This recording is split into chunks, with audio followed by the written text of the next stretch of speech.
প্রথমে শুনবো আফসানা কিশোর লোচন। এই যে জামাত যে একটা নারী বিদ্বেষী দল, নারীদের কোনো অস্তিত্ব এই পৃথিবীতে আছে সেটাই তারা স্বীকার করে না, এইটি নিয়ে আজকে বাংলাদেশের মানুষ খুব একেবারে তাদের সবকিছু চলে গেল, নারীদেরকে বিদ্বেষ করা হচ্ছে, নারীদেরকে অসম্মানিত করা হচ্ছে, নারীদেরকে পতিতা বলে গালি দেওয়া হচ্ছে। মানে হঠাৎ করে মানুষের কি হলো, তারা যেন জানতো না, তাদের যেন হঠাৎ করে ঘুম ভেঙেছে। বিষয়টা কি বলেন তো? তারা কি ভেবেছিল জামাত বদলে যাবে? ধন্যবাদ সুলতানা, আমাদের দুজনকে স্টুডিওতে স্বাগত জানানোর জন্য। আমরা বহুদিন ধরে একসাথে কাজ করছি, সুযোগ হলো আমাদের বক্তা হিসেবে আসার জন্য। আমরা দেখা যায় যে আমি বিশেষ করে দেখা যায় হোস্ট করি, আপনি আমাকে সুযোগ করে দেন কথা বলার জন্য। এখন সুলতানা, ঘটনা যেটা হচ্ছে, আমরা তো বরাবর বলে আসছি যে জামাত একটা মুনাফেকের দল। এখন তাদের কিন্তু এটাই নিয়ম, তাদের এটাই নীতি, তাদের যে রাজনীতি সেটাই তারা বয়ান করেছে। এবং আপনি যদি দেখতে পান, আপনি এর মধ্যে কয়েকটা শো করেছেন এ নিয়ে। আল জাজিরায় যে সাক্ষাৎকার দিয়েছেন জুম্মা শফিক সাদা শকুনটা, সেখানেও তিনি কিন্তু বলেছেন যে নারীদের নেতৃত্ব তারা চান না, তাদের এটা নীতি বিরুদ্ধ, এবং তারা যে রাজনীতি করেন সেটার সাথে নারী নেতৃত্ব যায় না। এখন যেই জনগোষ্ঠী হঠাৎ করে একটা অভিনয় করছে যে তারা আকাশ থেকে পড়ে হাত পা ভেঙে গেছে, তারা তো জামাতকে ভালোবাসা দিচ্ছিল, তারা ভালোবাসা দিয়ে জামাতকে ঠিক করে ফেলার প্রক্রিয়াতে ছিল, সে প্রক্রিয়া ব্যাহত হচ্ছে, এই ধরনের অভিনয় যারা করছে তারা তাদের যে মুনাফেকের একটা লিগেসি আছে সেটাকে ধরে রেখেছে। এবং আমি বিস্মিত হয়েছি এই কারণে যে মানুষ কেন বিস্মিত হচ্ছে। আল জাজিরায় যে বক্তব্য তিনি দিয়েছেন, জুম্মা শফিক যে বক্তব্য দিয়েছেন, সেটাই কিন্তু তিনি এক্স হ্যান্ডেলে আবার ইংলিশে লিখেছেন। এখন ইংলিশে লেখাতে সেটা বেশি করে গায়ে লেগেছে কিনা এটাও আমি জানি না। তো এই যে অভিনয়ের একটা পার্ট আমরা দেখতে পাচ্ছি যে অনেকে অভিনয় করছে, হায় আল্লাহ খালেদ এটি কি হলো, কেন উনি এ ধরনের কথা বললেন। এটা সুলতানা সম্পূর্ণভাবে ওদের মুনাফেকির যে অভিনয় তারা করে সেটাই করছে। এবং আপনি পরবর্তীতে দেখেন যে কথাবার্তাগুলা তিনি বলেছেন, তার এক্স হ্যান্ডেল হ্যাক হয়েছিল, তারপরে চলে এলো যে তার ডিভাইস হ্যাক হয়েছিল, এবং সেটা নিয়ে তারা সংবাদ সম্মেলন করেছেন। সেটা নাকি ইয়ে থেকে মানে সরকারি পর্যায় থেকে তাদেরকে একটা ফিশিং লিংক পাঠানো হয়েছিল, সেটাতে ক্লিক করার কারণে ডিভাইস হ্যাক হয়ে গেছে। আপনার মনে আছে কিনা সুলতানা? আপনাকে আমি একটু মনে করিয়ে দিই, তখন সম্ভবত আপনি দেশে নেই। গাজী রাকায়েতের এই ধরনের একটা ঘটনা ঘটেছিল, এবং তিনি তার এই ঘটনা যখন ঘটেছে, যখন আমরা উত্তাল সবাই নারীরা বিশেষ করে, যখন গাজী রাকায়েতের এই ধরনের অ্যাবিউসিভ কথাবার্তার জন্য উত্তাল, তিনি তখন বললেন তার কাজের ছেলের হাতে তার সোশ্যাল মিডিয়ার নিয়ন্ত্রণটা ছিল। সেখান থেকে আমরা একটা টার্ম ইউজ করি যে কোয়ান্টাম কাজের ছেলে। হ্যাঁ, কোয়ান্টাম কাজের ছেলে হচ্ছে গিয়ে যে সোশ্যাল মিডিয়া চালাতে জানে, সে স্ট্যাটাস দিতে জানে। এবং জুম্মা শফিকেরটা আরো ইন্টারেস্টিং, সেই জিনিস হ্যাক তো হয়েছে ইংলিশে স্ট্যাটাস দিয়েছে, 1 মিনিটের মধ্যে হ্যাকার বেরিয়ে গেছে, সেটার স্ক্রিনশট নিয়েছে, তাকে নাকি রাজনৈতিক ভাবে, এই যে রাজনৈতিক একটা কাজ চলছে, নির্বাচনের যে প্রচারণা চলছে, সেখানে নাকি তাকে টার্নিশ করার জন্য, তাদের দলের ভাবমূর্তি নষ্ট করার জন্য এই কাজ করা হয়েছে।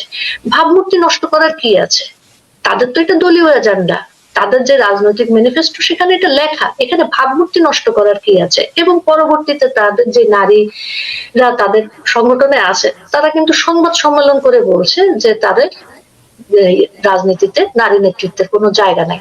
তাহলে এক মুখে দুই কথা বলার এবং এই হ্যাকিং এর নাটক করার কি আছে। এবং সুলতান, আপনাকে আমি বলে রাখি, আমার নিজে 15 বছরের টুইটার অ্যাকাউন্ট, এখন যেটাকে এক্স হ্যান্ডেল বলা হয়, সেটা কিন্তু ডিসেবল হয়ে গিয়েছে।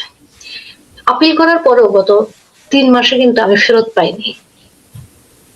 এখন উনি হয়তো ইলন মাস্ককে ডিরেক্ট ফোন করেছিলেন কিনা আমি জানি না, ওনার অ্যাকাউন্টটা কিভাবে 15 মিনিট বা 1 ঘন্টার মধ্যে উনি ফেরত পেয়েছেন, এটা একটা জাতীয় রহস্য হিসেবে থাকবে। তো সুলতানা, এই যে কথাগুলো আমরা বলছি, আচ্ছা, আমার কাছে মনে হয় কি, তা সে এক্স হ্যান্ডেলে কি লিখেছে কি লেখে নাই, মানে আপনি যেটি বললেন যে তাদের তো এটা গঠনতন্ত্রে আছে, তারা চিরকালই এটি এটি বিশ্বাস করে তারা প্র্যাকটিস করে। বরং তাদেরকে আপনি একটু সততার স্বীকৃতি দেন যে তারা যেটা মনে করে, যেটা ধারণ করে, যেটা লালন পালন করে, তারা সেটি প্রকাশ্য স্বীকার করেছে। তো এখানে হ্যাক হলে সেটা তো গুরুত্বপূর্ণ নয়, কারণ তারা নারীদেরকে এই চোখেই দেখে। আমি কি ভুল বললাম আঞ্জুমান? না, একদমই ভুল বলেননি। যেটা আফসানা লোচন বলছিলেন সেটা কথাগুলো সত্য, কিন্তু অ্যাট দ্য সেম টাইম ওনারা ওটাকে সুগার কোটিং করে কাকে বুঝানোর জন্য এইসব হ্যাকিং ট্যাকিং এর গল্প পাচ্ছেন সেটাও আমি জানি না। ওনাদের যে অডিয়েন্স কারা সেটাও একটা কোয়েশ্চেনেবল। তো আপনি যেটা বলছিলেন আর কি সুলতানা রহমান, যে এটা ওনাদের গঠনতন্ত্রেই আছে, এটার ব্যাপারে ওনারা, এটা আমরা সারা জীবনই জেনে আসছি, কিন্তু কোনো একটা অজ্ঞাত কারণে আর কি ওনারা যে সুগার কোটেড একটা চকলেট, ওই যে আপনার অ্যাপেল ডিপড ইন চকলেট যেগুলো থাকে না, ওগুলো মানুষকে কিভাবে যে খাওয়াতে পারলেন সেই জায়গাটাতে আমাদের একটু চিন্তা করতে হবে, যদিও এখন সেই চিন্তাটার হয়তো সময় না। কিন্তু জামাতে ইসলামীরা যেই কাজটা করে, শুরুতে হচ্ছে মেয়েদের জন্য একটা খুবই অস্বাভাবিক রকমের ত্রাসের পরিস্থিতি তৈরি করে, যেটাতে তারা মানে মেয়েদেরকে বাইরে যাওয়া থেকে শুরু করে মানে একদম ধরেন আমি ঘর থেকে বের হব, আমি জানি ওখানে 3টা মোটরসাইকেল আলা ছেলে দাঁড়িয়ে আছে বা হুজুর দাঁড়িয়ে আছে, মানে যারা আমার জীবন চলাফেরা আমাকে হেনস্থা করবে, ইফটিজিং করবে, এগুলা করে তারপরে তো যে বাংলাদেশের কালচার তো হচ্ছে যেভাবেই হোক ঘুরিয়ে ফিরিয়ে আপনাকে মেয়েটাকেই দোষ দেওয়া হবে, যে হয় কাপড়ের দোষ বা তার এক্সিস্টেন্সের দোষ বা সে কেন জন্ম নিল সেটার দোষ। আপনি ওই বোরখার মধ্যে খাঁচার মধ্যেই থাকেন না কেন, তারপরেও আপনি ওটা যে একটা মেয়ে এইটুকু বুঝতে পারলেই তাদের সমস্ত মেয়েদের নিপীড়ন নির্যাতনে সবকিছু হালাল। সাথে তো এখন ধর্ষণ হচ্ছে, তারপরে আপনার ধর্ষণ করে ভিডিও ছেড়ে দেওয়া হচ্ছে, লাইভে এসে ধর্ষণ হচ্ছে কি না হচ্ছে আর কি, এবং গালিগালাজ তো মেয়েদেরকে, যারা প্রফেশনাল ক্যারিয়ার সাকসেসফুল মেয়ে যারা, তাদেরকে নানান ভাবে তো অপদস্থ করা হচ্ছে। এটা হচ্ছে ওই স্পেকট্রামটার একটা সাইড, যেটা হচ্ছে ফিয়ার। আর আরেকটা সাইড হচ্ছে ফেইথ, যে যখন আপনার ফিয়ারে কাজ করছেন না তখন আপনি ফেইথকে নিয়ে আসবেন, যে ফেইথ দিয়ে ধর্মকে হাতিয়ার করে আপনি মেয়েদেরকে বোঝানোর চেষ্টা করবেন এটা আল্লাহরই ইচ্ছা, তাদেরকে আল্লাহ বা আল্লাহ বলি, ভগবান বলি, গড বলি, যেই নামে ডাকে আর কি। এটা কিন্তু যুগে যুগে এই ফেইথ বেসড এটা করে আসা হয়েছে। যেরকম আপনার এক সময় প্রাচীনকালে ভারতেও এটা করা হয়েছে, মেয়েদেরকে সতীদাহ প্রথার মাধ্যমে জীবন্ত পুড়িয়ে মারা হয়েছে, মেয়েদের পিরিয়ড হওয়ার আগে বিয়ে দিতে না পারলে কন্যা দায়গ্রস্ত পিতা বলে তাদেরকে একঘরে করা হয়েছে, বা আপনি বা হচ্ছে যে পুরোহিতরা যে গ্রামে গ্রামে গিয়ে কন্যা দায়গ্রস্ত পিতাকে উদ্ধার করে তাকে স্বর্গ যাতে সে যেতে পারে সেই দ্বার খুলে দেওয়ার চেষ্টা করেছে। আবার ক্রিশ্চিয়ানিটিতেও আছে, মেয়েদেরকে উইচ বলে পুড়িয়ে ফেলা হয়েছে, যাদেরই একটু মেধা মননশীলতার দিক থেকে তারা অগ্রগামী ছিল তাদেরকে ওই ধর্মীয় ট্যাগ লাগিয়ে মানে তাদেরকে। কিন্তু দুঃখজনক পরিস্থিতি সেটা হচ্ছে এই যে সনাতন ধর্মের কে হাতিয়ার করে যেটা বললাম, বা খ্রিস্টানিটিতে এদেরকে কিন্তু ওইটা কুসংস্কার হিসাবেই তারা নিয়েছে। একটা সাউন্ড আসছে বোধহয় কোথা থেকে, যাই হোক, তো কুসংস্কার হিসাবেই নিয়েছে, এবং মেয়েরা কিন্তু ওই দেয়াল জঞ্জির বলি, দেয়াল বলি বা ওই মানে শিকল বলি, সবকিছুকে ভেঙে মেয়েরাই ওটাকে কুসংস্কার বলে পিছনে ফেলে সামনে এগিয়ে গেছে। কিন্তু আমাদের ইসলাম ধর্মের যে মেয়েগুলো, তারা এখনো এই যে ফেইথ বেসড যে শিকলগুলো সেটাকে মানে খণ্ডন করতে পারছে না। এবং শুধু তাই না, এখন আপনি দেখবেন এই যে নোবেল লরিয়েট যেই ভদ্রলোক, এখন ভদ্রলোক বলবো না কি বলবো জানি না, যার হাত ধরে এখন এই ফেইথ বেসড যে গোষ্ঠীটা মেয়েদেরকে আবার ঘরে ঢোকানোর চেষ্টা করছে, সেই নোবেল লরিয়েট, শান্তিতে নোবেল লরিয়েট গরিব নারীদের কাঁধের উপরে গায়ের উপরে ভর করে যে এই নোবেলের টাকা বাগিয়েছে, সেই লোকটা আবার গিয়ে দেখবেন কি এই যে ডাক্তার শফিক, যে তাকে গলা ধরে একেবারে ভাই ভাই আমরা এরকম করছে। তো এই দুটার স্পেকট্রাম মনে হবে যে আপনার ফিয়ার এবং ফেইথ দিয়ে যে মেয়েদেরকে ঘরে ঢুকানো, মনে হবে যে দে আর ফার অ্যাপার্ট, কিন্তু তা না। আপনি যদি কার্ভ করেন ওই একই পয়েন্ট 360 ডিগ্রি ঘোরালে দেখবেন ফিয়ার আর ফেইথ একই পয়েন্টে এসে এই একই জায়গাতে মিলে এটা হচ্ছে দ্য মোক্ষম টুল, মোক্ষম ওয়েপন মেয়েদেরকে ঘরে ঢুকিয়ে। কেন ঘরে ঢুকাবে? প্রথম কথা হচ্ছে ইকোনমিক যে ব্যাপারটা, যে মেয়েরা চলে গেলে 50% কম্পিটিশন চলে গেল ছেলেদের লাইফ থেকে, বাট আদার সাইড হচ্ছে তখন মেয়েদেরকে এই রিপ্রোডাক্টিভ ভেসেল হিসাবে ইউজ করে তাদেরকে দিয়ে ওই যে ছেলেরা তৈরি করবে, যাদেরকে তারা টেরোরিস্ট বানাবে, বানিয়ে 70টা 72টা হুরের আশায় এদেরকে আবার মেরে ফেলবে। তো এইগুলা এটা পুরো জিনিসটা এখন ডিকোডেড এবং আমরা এটা খুব ভালো করে জানি, এবং এটার জন্য যারা হচ্ছে লাইফ লাইনের কাজ করে সেটা হচ্ছে কিছু মহিলা যারা ব্যাপারটা বুঝে এবং এটা বুঝেই ওই দেয়ালটা ভেঙে তারা আগে যাচ্ছিল। তো এইগুলা ধরেন খেলা চলতে পারে, কিন্তু আমাদেরকে আরেকটু সচেতন হতে হবে যাতে করে এই যে মুখ পেঁচানো চেহারা পেঁচানো মহিলাগুলা তারা যাতে কোনো মতেই আর সম্মুখ সমরে আসতে না পারে। That is the resolution we have to take and we have to stick to it and we must overcome এদের যে ন্যারেটিভটা। Who are they to represent me? Did I give them the power? No. কিন্তু তারা they took the power in their hand and they say that they represent women, এবং ওরা বলছে যে আমরা জামাতের এই পজিশন মেনে নিয়েছি যে আল্লাহ আমাদেরকে। No, nowhere in Quran it says that women needs to get permission from certain men, বা হচ্ছে গিয়ে ছেলেরা মেয়েদেরকে এই অধিকার দেওয়া হয়নি, ওই অধিকার দেওয়া হয়নি। আমি যদি জন্ম দিতে পারি একটা ছেলেকে, বড় করতে পারি, if that is my role, তাহলে কেন আমি নিজেই পরিচালক হতে পারবো না? কেন আমি নিজেই লিড করতে পারবো না? কেন আমি রুলার হতে পারবো না? এগুলো জাস্ট মানে আই ওয়াশিং কথাবার্তা। জাস্ট আমাদের এটাকে ভেঙে বেরো যেতে হবে আর কি। কিছু আলোচনা মানে আঞ্জুমান খুব চমৎকার করে বলেছেন, একদম সংক্ষেপের মধ্যে মূল জিসটা তুলে ধরেছেন। আমি একটা মানে একটা প্রশ্ন তুলতেই চাই। ধরেন তারা বলছে কর্মজীবী নারীরা হচ্ছে গিয়ে পতিতা, হ্যাঁ, এর চেয়ে বেশি। আমি একদম সত্যি, আপনি যদি তাদের সঙ্গে কথা বলেন, তারা যে চোখে আপনার দিকে তাকাবে, যেভাবে আপনার সঙ্গে কথা বলবে, আপনার কাছে আপনি ফিল করতে পারবেন ওরা আসলেই এটাই মিন করে। ওরা আপনাকে, আমাকে, আমাদেরকে এটাই মনে করে। এতে একটু বিন্দু মাত্র কোনো ভুল নাই। হয়তো আজকে তার এই পোস্ট লিক হয়েছে, লিক না হলেও আমরা জানি যে ওরা এটাই মনে করে, কারণ শুধু মনেই করে না, ওরা কাগজে কলমে ওটা লিখে রেখেছে। এখন নারীরা যদি কাজ করলে যৌনকর্মী হয়ে যায়, ধরেন সেই আইয়ামে জাহিলিয়াতের সময়, আমি জানি না আইয়ামে জাহিলিয়াত কেমন ছিল, যখন বিবি খাদিজার মতো একজন মুসলিম একজন নারী, সুন্দরী এবং বিধবা ব্যবসা করতে পারে, তাহলে সেটা কিরকম আইয়ামে জাহিলিয়াত ছিল আমি জানি না। কারণ এখন এই সমাজে এসেও তো একটা সুন্দরী বিধবা সম্পদশালী নারীর পক্ষে টিকে থাকা কঠিন। তাহলে আইয়ামে জাহিলিয়াতের সময় কিভাবে পেরেছিল? আমার প্রশ্ন সেটি নয়। লোচনের কাছে আমার প্রশ্ন হচ্ছে, তাহলে বিবি খাদিজাও কি পতিতা ছিলেন? তিনি তো কর্মজীবী ছিলেন। সুস্টানা, এটা সত্যিকার অর্থে প্রশ্ন না, এটা তো আমাদের সকলেরই বক্তব্য। হ্যাঁ, আমরা এই কথাটাই বলে থাকি যে আইয়াম ইউনিসিয়াতে এসে আমরা দেখতে পাচ্ছি যে সকলকে এই ধরনের একটা ট্যাগ লাইন দেওয়া হচ্ছে। আপনার প্রশ্নের পরিপ্রেক্ষিতে আমি প্রশ্ন করতে চাই যে এত যদি ফ্লেশ ট্রেডার থাকে, তাদের বায়ার কারা? ঠিক আছে, আমি ধরে নিচ্ছি যে ওনাদের বক্তব্য ওনাদের জায়গা থেকে সঠিক। আমরা যারা কর্মজীবী, বাংলাদেশে যে কর্মজীবী নারীরা আছে, তারা প্রত্যেকেই ফ্লেশ ট্রেডার।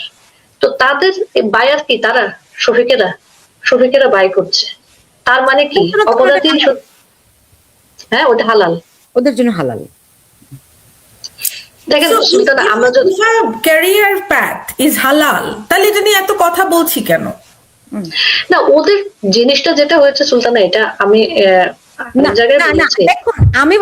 আমি বলি, এই যে আজকে কি নুরুন নাহার জামাতের যেই মহিলাটা আপনি প্রেস কনফারেন্স বস্তাবন্ধ, আমি বলি নিনজা না, নুরুন্নিসা সিদ্দিকা, হ্যাঁ, তো উনি বলতেছেন না আমাদেরকে ইসলামে নারী নেতৃত্ব নাই, আমরা এটা মেনে নিয়েছি।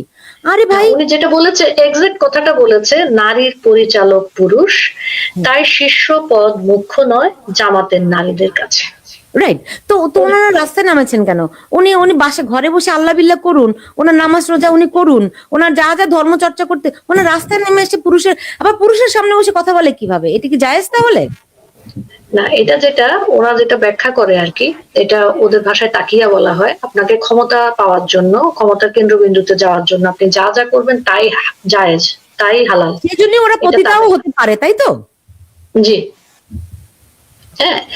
আর আমরা যেটা বারবার বলছি আর কি, আমার কাছে আরেকটা জিনিস মনে হয়েছে, এটা আমার ব্যক্তিগত ধারণা, যে তারা এক ধরনের আশ্বাস পেয়েছে যে তারা ক্ষমতায় আসছে। তারা ওয়াটার টেস্ট করে যে ধরনের বক্তব্য দিলে কি ধরনের প্রতিবাদ প্রতিরোধ গড়ে উঠে, মানুষ কি ধরনের প্রতিক্রিয়া দেখায়, তারা এই ওয়াটার টেস্ট গুলা করে। এবং 2024 জানুয়ারির দিকেও কিন্তু আমরা এই ধরনের ওয়াটার টেস্টিং দেখেছি। একটা গুজব ছড়ানো হলো যে ভাইপার রাসেল নামক একটা সাপ আসছে, পুরো বাংলাদেশ ছেয়ে যাচ্ছে। এরপরে তারা মতিউরের ছাগল কাণ্ড তুলেছে, হ্যাঁ, 15 লাখ টাকার ছাগল কাণ্ড তুলেছে। এই ধরনের গুজবগুলো তারা উঠিয়ে এবং বিভিন্ন রকমের স্পর্শকাতর বিষয় সামনে এনে তারা টেস্ট করে যে পাবলিক পারসেপশনটা কি, বাংলাদেশের নারীরা এই ধরনের কথা বললে কি ধরনের প্রতিক্রিয়া দেখায়, গুটি কয়েক আমাদের মতন লোকজনে কি শুধু কথা বলে, নাকি প্রান্তিক যেসব জনগণ আছে তাদের কাছে তারা পৌঁছাতে পারছে কিনা। এবং মিডিয়ার যে হাইপটা, এটা তো নির্বাচনের সময় খুব জরুরি। এটা আপনি পজিটিভ কথা বলেন আর নেগেটিভ কথা বলেন, আপনাকে কিন্তু লাইমলাইটে থাকতে হবে, আলোচনায় থাকতে হবে। কারণ মানুষ না কিন্তু 2 দিন পরে বা 3 দিন পরে, আমরা যেটা বলি যে অনলাইনের ভাষায় 72 ঘন্টার পরে, এটা অ্যান্টিবায়োটিকের মতন, 72 ঘন্টার পরে দেখা যায় মানুষ ওই জিনিসটা ভুলে যাচ্ছে। তো তারা এই ধরনের স্পর্শকাতর ইস্যুগুলো আরো আনবে, এনে তারা তাদের এই নির্বাচনী কাজগুলা করবে। এটাকে আমাদেরকে দেখতে হবে যে তারা আমাদের দিকে সত্যিকার অর্থে আমরা এই ধরনের কথাবার্তা কিভাবে গ্রহণ করি সেই চ্যালেঞ্জটা ছুড়ে দিয়েছে। আমরা যদি সঠিকভাবে প্রতিরোধ করতে না পারি, তারা এই ধরনের কথা আরো বলবে। এবং সবচেয়ে বড় কথা, তারা যখন ক্ষমতার বৈধভাবে নির্বাচন হওয়ার পরে তো তারা একটা লেজিটিমেট অবস্থানে আসবে, বৈধভাবে আসবে, তখন এই জিনিসগুলা তারা পর্যায়ক্রমে কি করবে, পর্যায়ক্রমে দেখা যাবে যে এরা তারা কার্যকর করে ফেলেছে, আইনের মাধ্যমে কার্যকর করবে। সেই পথগুলোই তারা তৈরি করছে, যে আমরা কত সংখ্যক মানুষ এটার বিরুদ্ধে প্রতিবাদ করছি, প্রতিরোধ গড়ে তুলছি, প্রতিক্রিয়া দেখাচ্ছি, সমাজের কোন শ্রেণীর মানুষ দেখাচ্ছে, শুধু নারীরা দেখাচ্ছে, যা নারী পুরুষ একসাথে দেখাচ্ছে। এখানে কিন্তু শুধু নারীর অধিকার হরণের কথা বলা হচ্ছে না, এখানে কিন্তু সামগ্রিকভাবে মানুষের মানবাধিকারই হরণের কথা বলা হচ্ছে, সংবিধান পরিপন্থী কথা বলা হচ্ছে। কারণ সংবিধান অনুযায়ী কিন্তু নারী পুরুষের সকল সমান অধিকার আছে, রাষ্ট্রের সকল নাগরিকের অধিকার সমান। তারা এই জিনিসগুলোকেও চ্যালেঞ্জ ছুড়ে দিচ্ছে। তো আমরা যদি সেই পরিমাণ প্রতিবাদ প্রতিরোধ গড়ে তুলতে না পারি, প্রতিক্রিয়া দেখাতে না পারি, তাহলে তারা তাদের কাজ সুচারুরূপে করতে পারবে। সেজন্য তারা তাদের বাপদের হয়ে এই টেস্টগুলো করছে।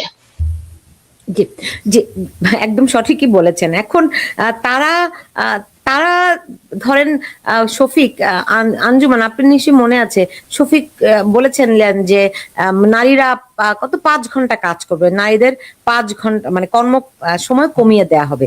তো ওনারা কি এই 5 ঘন্টা কর্ম পতিতাবৃত্তির জন্য নারীদের বরাদ্দ করতে চান? অনেক খারাপ ভাবে উত্তরটা দিতে পারতাম, আমি আর ওদিকে যাচ্ছি না যেহেতু তো আমি এখানে একটু, যেহেতু এটা ভোটের মাঠ এখন, আমি একটু ভোটের দিক থেকে এই জিনিসটাকে একটু ডাইসেক্ট করতে চাই। প্রথম কথা হচ্ছে এই যে স্ট্যান্ডটা ওনারা যে বারবার বলছেন, আল জাজিরার সাংবাদিকের প্রশ্নের উত্তরে ডক্টর শফিক বলেছেন যে ইটস নট পসিবল, বাংলাদেশ জামাতে ইসলামীর নেতৃত্বে কোনো মহিলা যেতে পারবে না। আচ্ছা, এটা একটা, এই কথাটা যে উনি বলছেন যে এটা পসিবল না, তার মানে বাংলাদেশের যে সংবিধান, কিশোর লোচন যেটা বলছিলেন যে নারী পুরুষের সমান অধিকার 72-এর সংবিধান এটা নিশ্চিত করেছে। তো তাহলে পরে একটা সংগঠনের কি বলে গঠনতন্ত্র পুরোপুরি বাংলাদেশের সংবিধানের সাথে সাংঘর্ষিক হয়ে গেল না? তো এরকম একটা রাজনৈতিক সংগঠন কিভাবে বাংলাদেশে পলিটিক্স করতে পারে? আচ্ছা, পলিটিক্স না হয় করলো, আচ্ছা ইসলাম প্রচার, যদিও আমি জামাতে ইসলাম বলি না, এখন জামাতে ইবলিস বলতে চাই আর কি। তো সেটা না হয় করলো, কিন্তু তারপরে ওনারা আবার ভোটে লড়ছেন। তো এটা তো পুরোপুরি এই একটা গ্রাউন্ডে কিন্তু ওনাদের নিবন্ধন বাতিল হয়ে যেতে পারে। হয়েছিল তো, হ্যাঁ, এই একটা গ্রাউন্ডে ওনাদের বাতিল হয়েছিল না, তারপরে যেটা গ্রাউন্ডে বাতিল হয়েছিল ওটা ওনারা সংশোধন করেছেন আবার। কিন্তু এটা একটা কথা। আর সেকেন্ড যেটা আমি বলতে চাচ্ছি, এখানে আপনাকে ভোটের ক্যালকুলেশনটা বুঝতে হবে। ইনারা যে কথাগুলা বলছেন, আমি যেহেতু একটু ডেটা ড্রিভেন মানুষ, তো আমি সবসময় চিন্তা করি যে এই কথাগুলা কেন বলছে তারা। এটা কি শুধু রেটরিক তৈরির জন্য, নাকি মাঠ গরম করার জন্য, আলোচনায় থাকার জন্য, নাকি এই যে ভোটের আর 11 দিন বাকি, এই মুহূর্তে এসে তারা এই কথাগুলো কেন বলছেন, ওনাদের অডিয়েন্সটাকে? তো আপনি যদি বাংলাদেশের আপামর জনসাধারণ দেখেন, কত পার্সেন্ট মানুষ খেটে খাওয়া মানুষ, কত পার্সেন্ট মানুষ হচ্ছে, মানুষ বলতে আমি এখানে মূলত নারীকেই বুঝাচ্ছি, এবং নারীর সাথে ধরেন এই নারী কর্মজীবী নারীদের উপরে ডিপেন্ডেন্ট যে ফ্যামিলি, এগুলো যদি আপনি হিসাব করেন দেখবেন আপনি 70 to 80% মহিলারা কিন্তু এবং ফ্যামিলি এটা সাপোর্ট করে, তাদের কাজ করা, তাদের আর্নিং এবং সেটাকে ওন করা, ওই যে আর্নিংটা তারা নিয়ে আসছে। তো এটা একটা, তো তাহলে এটা এই বক্তব্যটার অডিয়েন্স কারা, কাদেরকে দিয়ে তারা ভাবছে যে এই বক্তব্যটা দিলে এই গ্রুপের ভোটটা আমরা পেতে পারি। কিন্তু আপনাকে ভোটের পার্সপেক্টিভ থেকে দেখতে হবে। এখানে আপনি চিন্তা করে, আপনার কি মনে হয় যে মহিলা গার্মেন্টসে চাকরি করতো এখন তার চাকরি হারিয়েছে, যে হচ্ছে আপনার বিভিন্ন প্রাইভেট সেক্টরে কাজ করতো তার চাকরি হারিয়েছে, কোনো বিনিয়োগ যেহেতু নাই, বা বন্দরে যে চাকরি করতো সে বন্দর দিয়ে দেওয়াতে তাদের চাকরি হারিয়েছে, এরকম বাংলাদেশে তো প্রায় 16 থেকে 22 লাখ নারী পুরোপুরি চাকরি হারিয়েছে, মানে কর্মক্ষেত্র হারিয়েছেন। তাহলে এইটার কারা যে 5 ঘন্টা কাজ করে সে বেতন পেয়ে যেতে যাবে, মানে এটার মানে হচ্ছে যারা সহজলভ্য টাকা চায়, ওই যে আমার নিজের পরিচয় থাকবে না, আমি আরেকজনের বাহুলক না, বা আমি বাসায় বসে থাকবো এবং আমাকে ওই কেউ একজন, মানে যারা হচ্ছে বিয়েটাকে ক্যারিয়ার হিসেবে নিতে চায় আর কি, যে আপনার হাজবেন্ডের ডেজিগনেশনটাই হবে হচ্ছে আপনার মিসেস ডেজিগনেশন। এই যে গ্রুপ অফ পিপল, যারা মহিলা, যারা আর কি এখন সেটা যে কারণেই হোক সেটা সে কম্পিটিশনে পিছিয়ে পড়ে হোক, অথবা হচ্ছে পারিপার্শ্বিকতার চাপে হোক, আর যে কোনো কারণেই হোক, যে মহিলাগুলো নিজে আর্নিং এর সাথে সরাসরি জড়িত না, বা নিজের ট্যাক্স নিজে পে করছে না, এই মহিলাগুলোর কাছে চানাচুর টাইপ কিছু জিনিস দেওয়ার জন্য, যে even if you don't do work still you will get an identity, তুমি ইনকাম পাবা। সো লেজি শহুরে এলিট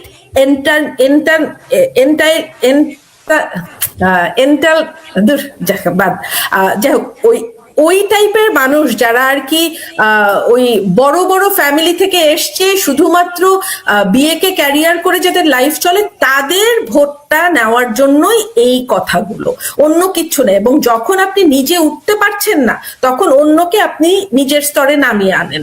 তো যখনই আপনি দেখছেন যে যেই মহিলাগুলার ভোট টানার জন্য এই কথাগুলো বলা হচ্ছে, তারা তো উঠতে পারছে না, তো তাদেরকে একটা ভালো ফিল করানোর জন্য অন্য সবাই যারা কাজ করছে, ইনকাম করছে, ওদেরকে আপনি একেবারে বেশ্যাপতিতে, বাংলাদেশে তো এটাই সবচাইতে মানে বাজে গালি, যদিও খদ্দের যারা তাদের আবার দোষ হয় না, যারা আদার সার্ভিস গিভার তাদেরই দোষটা হয় আর কি, গালিটা। তো সবাইকে আপনি তাদের লেভেলে নামিয়ে এনে এই যে এলিট অথর্ব, ওই পাকিস্তানে একটা টার্ম আছে এদেরকে, আনপ্রোডাক্টিভ এলিট জনতা, যাদেরকে পুষতে গিয়ে মেজরিটি মানে খরচ হয়ে যায় পাকিস্তানের, এবং বাকিরা হচ্ছে বেকার। তো এই ক্লাসটাকে খুশি করার জন্যই এই কথাটা বলা, আর কিছু না, এইটুকু ভোট টানার জন্যই। এইটুকু ভোট তো কম না, অনেকখানি ভোট। লোচন, আপনি দেখবেন যে জুলাইয়ের সময় যারা লাল হয়েছিল তাদের অনেকে দেখি এখন খুব বিস্মিত হচ্ছে, ক্ষুব্ধ প্রতিক্রিয়া জানাচ্ছে। তো তারা এখন যে কাল সাপ ডেকে এনেছেন, আপনার কি মনে হয় তারা এই বিপর্যয় ঠেকাতে পারবে? সুলতানা, এটা আপনি আমাকে প্রত্যেক সময় বলেন, আমিও আপনাকে বলি, তাও মনে খুব দূর করে রাখা যায় না, যে আমরা বলি যে যারা ডেকে এনেছিল তাদের বোঝাপড়ার জায়গাটাতে আমরা বলি যে কমতি আছে। এখন এটা শিশুদের জন্য প্রযোজ্য হলো, অ্যাডাল্টের ক্ষেত্রে কিন্তু প্রযোজ্য না। আমাদের যেটা হয়েছে সুলতানা, এটা মানুষের একটা সহজাত প্রবণতা, যে দীর্ঘদিন ভালো থাকলে মানুষকে সুখে থাকলে ভূতে কিলায়, ঠিক আছে? তো আমাদেরকে ভূতে কিলিয়েছিল, আমাদের উপরে ভূত আসর করেছিল, এবং তাদের একটাই ডায়ালগ ছিল, আপনি নিজেও দেখেছেন সেই জুলাই আগস্ট মাসে যখনই আমরা আমাদের পরিচিত বা আমাদের যারা ঘনিষ্ঠ, যারা এই পথে গিয়েছে তাদের সাথে আমরা যখন কথা বলেছি, তখন আমাদেরকে একটা ডায়ালগ দেওয়া হয়েছে। আমি সেই ডায়ালগটা আপনাকে বলছি, যেহেতু এটা কোনো দলীয় জায়গা না, নিরপেক্ষ জায়গা, সেজন্য আমি বলছি। আমরা একটা ডায়ালগ শুনেছি, আওয়ামী লীগকে সরাইছি, জামাত সরাইতে কতক্ষণ, ঠিক আছে? আওয়ামী লীগকে সরাইছি, জামাত সরাইতে কতক্ষণ? এখন এই প্রশ্নটা কিন্তু আমি তাদেরকে আর করতে পারছি না, কারণ মানুষের বিপদের সময় বলা হয় যে কাটা গায়ে নুনের ছিটা দিতে হয় না। হুম। তাদের যে বিষয়টা আমি পরেরটা পরে দেখবো। হ্যাঁ, পরেরটা পরে দেখবো। এখন দেশ হচ্ছে কি এমন একটা বিষয়, এটা সত্যিকার অর্থে পরে দেখা যায় না। এবং এই যে আমরা বলি যে চরম ডানপন্থা যে রাজনীতিটা আছে, সেটার গহ্বরে একবার ঢুকলে সুলতানা, এটা শুধু ইম্পসিবল না, এটা আসলে আর হয় না ওই জিনিস থেকে বের হয়ে আসা। কারণ রাজনীতিটার সাথে কিন্তু মানুষের মন মানসিকতা জীবিকা সবকিছু জড়িত। আপনি যখন আগামী 20 বছর বা 15 বছর বা 16 বছর বা আরো কত বছর এই ধরনের এক্সট্রিম পর্যায়ের লোকদের দ্বারা শাসিত হবে, পরের প্রজন্ম যারা আসবে তারা কিন্তু এই জিনিসে দীক্ষিত হয়ে যাবে। এবং আপনি আমি যেটা বলছি যে এটার থেকে বের হয়ে আসা, এটার থেকে বের হয়ে আসার পথ কেন অবরুদ্ধ হবে সুলতানা? এটা আপনি বলেছেন, কাকন বলেছে, আমরা বরাবর বলে আসছি, কিন্তু আমরা বলতে থাকবো। কারণ হচ্ছে কি, এই যে এক্সট্রিম পন্থা, এটাতে সুলতানা পুরুষের সেরূপভাবে কোনো ক্ষতি হয় না, এটার শিকার হয় নারী এবং শিশুরা। আপনি যদি আফগানিস্তানের দিকে তাকান, পরশুদিন দেখবেন, গত পরশুই সম্ভবত তাদের আইনটা একেবারে ভালোভাবে পাশ হয়েছে যে নারী কোন রকমের শিক্ষার কাছেই আর যেতে পারবে না। এখন আপনি আমাকে বলতে পারেন যে আফসানা, লোচন না, আমাদের বাংলাদেশ আফগান হবে না। বাংলাদেশ আফগান হবে না, বাংলাদেশ বাংলাদেশই হবে, এক্সট্রিম বাংলাদেশ হবে। কারণ প্রত্যেক দেশের জলবায়ু, মানুষ, তাদের শিক্ষা, তাদের সংস্কৃতি মিলেই তারা কিন্তু ওই জিনিসটাকে অ্যাবজর্ভ করে। আফগানিস্তান আফগানিস্তানের মতন করেছে, সিরিয়া সিরিয়ার মতন করেছে, ইয়েমেন ইয়েমেনের মতন করেছে, ইরান ইরানের মতন করে করছে, বাংলাদেশ বাংলাদেশের মতন করে করবে। এবং আপনি যদি তাকান সুলতানা, এই যে যাদেরকে ভালোবাসা দিয়ে ভালো করে ফেলার একটা প্রজেক্টে আমাদের নারীরা এবং অন্যান্যরা অংশগ্রহণ করেছিল, যারা প্রগতিশীল অংশ, ভালোবাসা দিয়ে ভালো করে দেওয়ার প্রজেক্টে অংশগ্রহণ করেছিল, তারা যে কি ধরনের একটা ইউটোপিয়ান ডিলিউশনাল জগতে ছিল আপনি কিন্তু এটা দেখতে পাবেন। তারা কিন্তু এরকমও বলেছে যে স্বৈরাচার ঠেকাতে কখনো কখনো জামাতের সাথেও আমাদের বাহুলগ্ন হতে হবে, তাদের মনোভাব এরকম ছিল। এখন আপনি যেই সব দেশের কথাই আমি বলি, ইউক্রেন কি সেই জায়গা থেকে বেরিয়ে আসতে পেরেছে? পারেনি। কিন্তু ইরান খাবি খাচ্ছে, আজকে 40 বছর খাবি খাচ্ছে। আফগানিস্তানের অবস্থা দেখেন। তো আমাদের দুর্বল সরকার হবে, পাপেট সরকার হবে, ক্ষতিগ্রস্ত কিন্তু নারী ও শিশুরা হবে। টিকা দেওয়া বন্ধ হয়ে যাবে, প্রজনন স্বাস্থ্যের কোনো ইকুইপমেন্ট পাওয়া যাবে না, জন্ম নিয়ন্ত্রণ হবে না। নারী নারী কেন, পুরুষও কর্ম জায়গা থেকে কিন্তু তিরোহিত হচ্ছে, পুরুষ কর্ম হারাচ্ছে না। আঞ্জুমান যেটা বললো 26 লক্ষের সাথে কিন্তু আরো যুক্ত হবে আগামী 6 মাসের মধ্যে, এবং এটা হচ্ছে সরকারি রিপোর্ট। এবং আপনি যদি দেখেন, মানে গত 18 মাস এবং আগামী 6 মাস মিলিয়ে আমাদের সরকারি হিসাবে 54 লক্ষ লোক কাজ হারাবে। 54 লক্ষ লোকের কাজের জায়গা তৈরি করতে কত বছর লেগেছে, এবং শত শত কারখানা বন্ধ করে দেওয়া হচ্ছে। এখন মানুষের পেটে যতক্ষণ লাথি না পড়বে ততক্ষণ কিন্তু মানুষ এই শিকল দেখা যাবে যে পড়েই থাকবে। এবং এই যে গুটি কয়েক নারী, সেটার ভিতরে একটা টুল হিসেবে কাজ করে যাচ্ছে। যে নুরুন্নিসা সাদিকার মতন, তিনি নাকি শফিকুরের স্ত্রী, একজন কমেন্টে লিখেছেন, আপনি কমেন্ট দেখাতে পারছেন না যদিও। তো তারা তাদের এসব পাপেট নিয়ে আসবে। আমাদের সিদ্ধান্ত নিতে হবে, আমরা এদের দ্বারা, তারা কে, কাকন যেটা বললো, আমাদের সকল নারীর পক্ষ হয়ে সিদ্ধান্ত নেওয়ার তাদেরকে ক্ষমতা আছে? তাদেরকে কি আমরা ম্যান্ডেট দিয়েছি? তারা কি সংসদে গিয়েছে? না গিয়ে তারা আমাদের সম্পর্কে এ ধরনের কথা বলছে। তো তাদেরকে আজকে এখানে এই মুহূর্তে যদি আমরা থামাতে না পারি, আমাদের সামনে ভবিষ্যৎ আরো অন্ধকারই আসবে, কোনো আলো আসবে না। জি লোচন, আপনি শুধু নুরুন নাহারের কথা কেন বলছেন? যে আমি তো দেখি আমি একটা সিম্বল হিসেবে বলছি, সিম্বল হিসেবে। আমি আপনি তাকে তাকে প্রতীকী অর্থে একভাবে দেখতে পারেন, সে তো জামাতের নারী, রাইট? এখন আপনি যাদেরকে জামাতের নারী বলেন না, এরকম কিছু নারী, তাদেরকেও তো আমি সক্রিয় দেখছি, যাদেরকে অনেকে বামাতি বলে, রাইট? সো তারা কি উদ্দেশ্য নিয়ে এখানে এখন সক্রিয় হচ্ছে? তারা কি উদ্দেশ্য নিয়ে এখনো এদের পক্ষে আছে আঞ্জুমান? আমি তো বললাম যে এগুলো সব হচ্ছে গিয়ে আপনার ভোটের ক্যালকুলেশন এবং এমপাওয়ার, মানে আপনি যখন নিজের যোগ্যতায় নিজে যেতে পারছেন না, তখন আপনি বিভিন্ন জিনিসকে সিঁড়ি হিসেবে ধরে ধরে ধরে ধরে উঠতে চেষ্টা করবেন। তো এই যে বামাতিরা, তারা বামাতি বলতে যারা জানেন না তাদেরকে বলছি আর কি, যে বাম সংগঠন, কিন্তু যারা আর কি ওই ডান বাম মিলে ওই এক পয়েন্টে চলে যায় আর কি, তাদেরকে আমরা জামাতি বামাতি এক পয়েন্টে মিলে আর কি বামাতি এটা বলা হয়। তো এই যে যেই মানুষগুলো, যেমন আপনার শারমিন মুর্শিদের যে উপদেষ্টা, উনি যে ধরনের কথা এখন বলেন, তো এই যে কর্মজীবী নারীর কথা বলা হচ্ছে, উনি কি এটার ভিতরে পড়ছেন না? উনি কি কর্ম করছেন না? উনার কি পোশাক, উনি কি এরকম? তো তো পোশাকটা হচ্ছে একটা সিম্বলিক, হ্যাঁ আমরা বলি যে বোরখার ভিতরে ঢুকিয়ে দিবে, খাঁচার মধ্যে ঢুকিয়ে দিবে, but that is not the issue here. The issue is আপনার যখন একটা পাখি সে উঠছে, আপনি সেই পাখিকে খাঁচার মধ্যে ভরে যতই আপনি মানে একেবারে সোনায় মোড়ানো কেঁচো একেবারে হাজির করে করে খেতে দেন না কেন, সেই পাখি তো বদ্ধ পাখি। তো ঘটনাটা হচ্ছে এরকম যে এই যে ওনার মানে স্বাধীনতাহীনতায় কে বাঁচিতে চায়।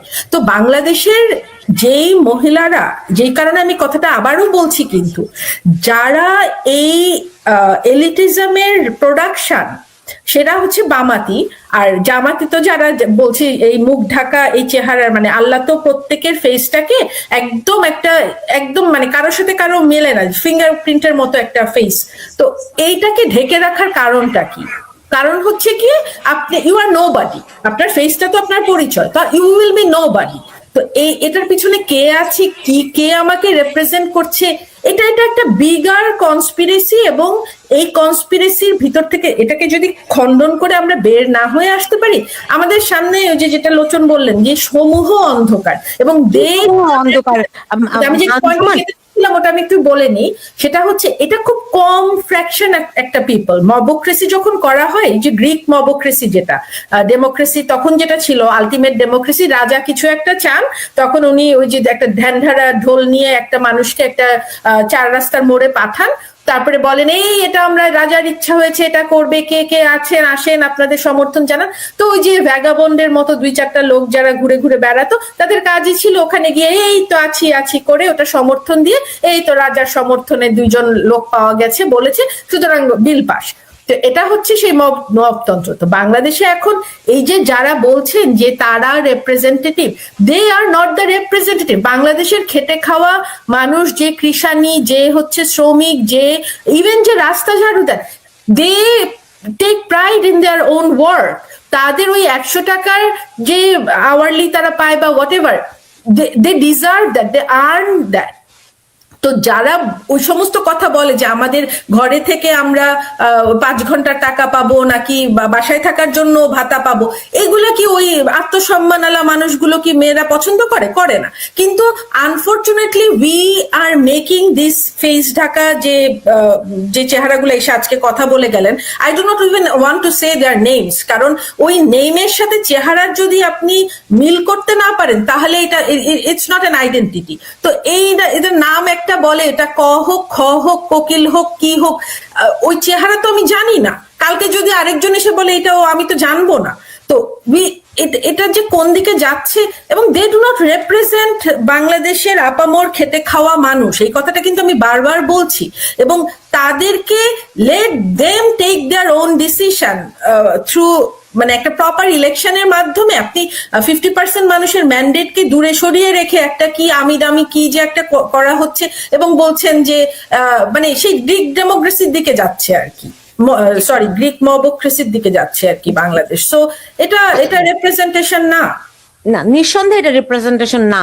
কিন্তু আপনি দেখেছেন আজকে ঢাকা বিশ্ববিদ্যালয়ের হিজাবি মেয়েরা একটি শোডাউন করেছে, এবং যদি আগামী নির্বাচনে এরা জয়ী হয়, তাহলে বাংলাদেশের ভবিষ্যৎটা কি হবে লোচন?